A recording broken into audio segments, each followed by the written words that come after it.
In today's episode, Liz asks, how can mid-career marketers prepare for the coming technological advances in marketing? Are there classes, courses I recommend? What skills do I see as essential in 5, 10, or 20 years from now? So, um, on the future forecasting thing, I will say this right now: no one has any idea. The reason for that is that the technology is changing so fast that forecasting out even more than a year is very, very difficult because of the way technology changes and what is possible and breakthroughs that we didn't even think were within reach are within reach significantly faster. A really good example of this was in 2015.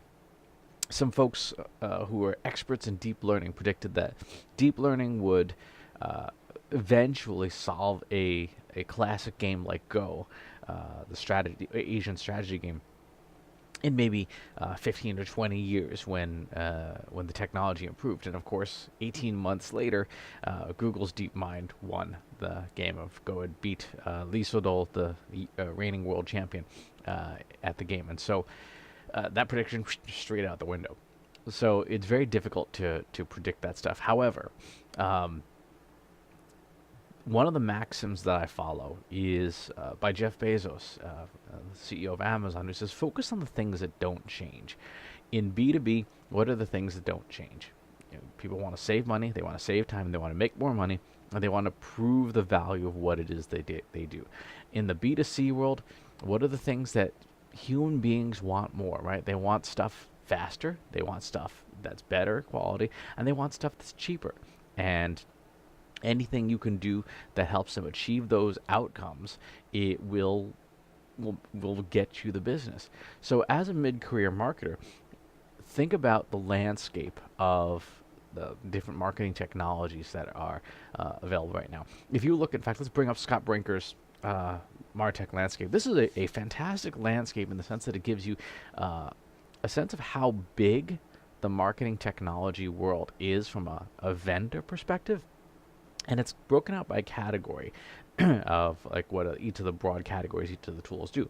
Here's the thing that's the landscape does not address, and it does not attempt to address it. There's really no good way to do it. But think about those outcomes that I just mentioned. Save money, save time, make things faster, better, cheaper. None of these tools on their surface help you understand how they get you to those answers.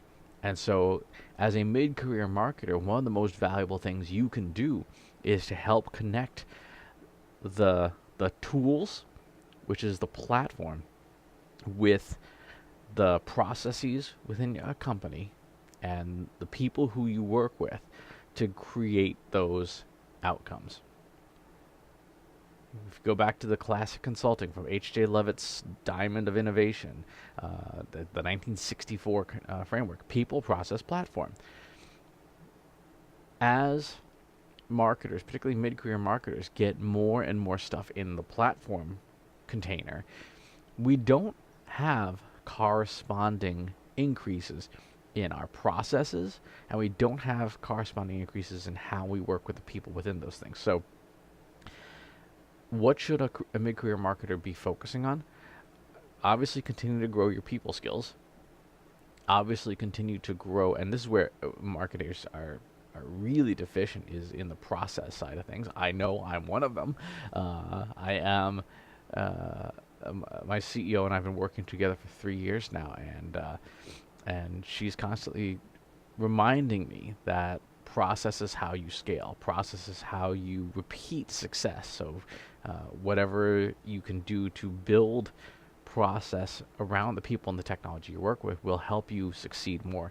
And then as a mid-career marketer, the important thing with all these technologies to understand is what is it that it does and how well does it do it. Right? You don't necessarily need to learn how to code or how to create deep learning architecture or how to set up link retargeting, although certainly those are things that help. But you do need to know what the tools do, how they work conceptually, and where they fit in. if you look at any one of the categories in the MarTech landscape, there's probably 100 to 200 vendors within them. Being able to be a good BS detector and to train your staff to be a good BS detector is essential, because you've got 100 vendors competing for your time, your attention, and your money in each of these categories. How do you tell them apart? Because they're all going to sound alike. You look at, just ad retargeting alone. There's like 150 vendors in there. What's the difference? They all say they have better performance. They all say they have lower costs.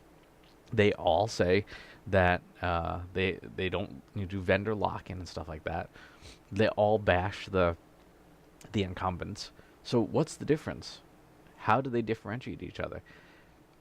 Can you, as someone who is a mid to senior level practitioner or manager, develop a really good BS detector that says, no, this is actually what the difference is between vendor X, vendor Y, and vendor Z, or this is what's actually the difference between these different strategic concepts.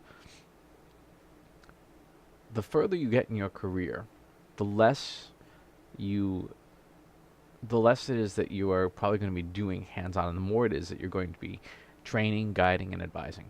And so judgment and discrimination of the different technologies and strategies are really the essential skills. And there aren't classes or courses for those. That's a lot of experience. So there is some training, but really focus on from the platform and technology side. What does the thing do? How does it do it?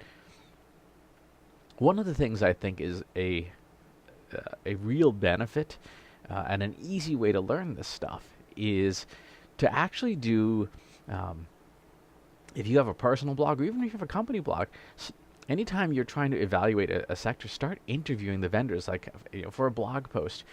And after a few, you'll start to get the lingo, start to get the language, and go, oh, I don't know if this vendor actually knows what they're doing, or wow, this vendor's really got the goods. In the technology space, in the SEO tool space, there are a ton of SEO tools, but there's a reason why there are certain market leaders. And when you look at their software, you go, all right, this does what it's supposed to do. This gets you to the answer better, faster, and cheaper, right? That's where you can add value in the coming technological advances in marketing, is to help the companies you work at make those decisions and make good decisions, because I'm sure you've noticed companies are getting super risk averse.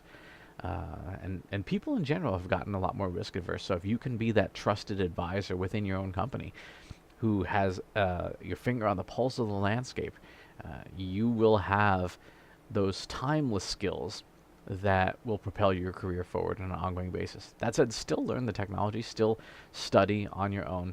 There aren't courses to teach you how to study and evaluate. That's just a lot of experience. And so like I said, try doing that blog or podcast or email newsletter, whatever it is that you need to do to give you the excuse to reach out to these different companies and learn their technology in each of these sectors. Great question. As always, please leave any follow-up questions in the comments, and subscribe to the YouTube channel and the newsletter. I'll talk to you soon. Take care. Want help solving your company's data, analytics, and digital marketing problems? Visit trustinsights.ai today and let us know how we can help you.